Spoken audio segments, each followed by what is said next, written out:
ntubeshye ko mfitiye impuhwe, ndabizi siko bimeze. Urabizi ko ufite ubushobozi bwo kunca intege mu mubiri, utuma mbura amahwemo, ariko ntacyo bitwaye kuko ni wowe makiriro yanjye. Ngaho rero ntega amatwi, sinshobora kwibaza ubuzima tutari kumwe,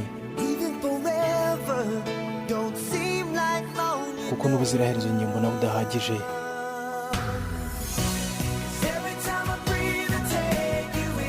Uko mpumeka ni wowe mbona, umutima wanjye ukongera ugatera. Mukobwa, birangoye cyane, uhora undohamisha mu rukundo rwawe. Iyo ngerageje kuzamura umutwe, urukundo rwawe runjugunya iriya. Mukobwa, birangoye, uhora undohamisha mu rukundo rwawe.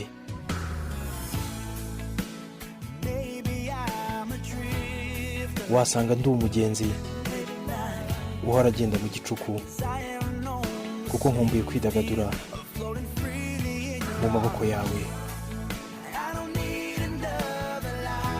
Nta bundi buzima nifuza, kuko ntibwambera, kandi ni wowe ushobora kuntabara. Ese ubu ntubibona? Sinshobora kwibaza ubuzima tutari kumwe,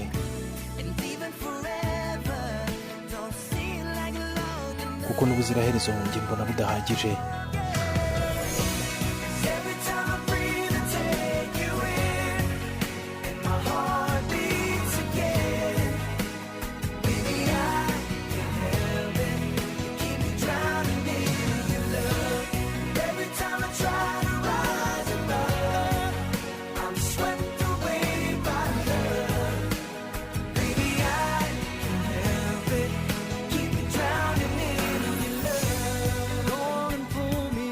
Ngaho ngwino undohore, umfubike mu nzozi,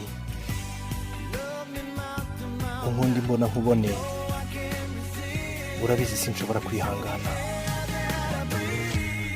kuko ni wowe mwuka mpumeka.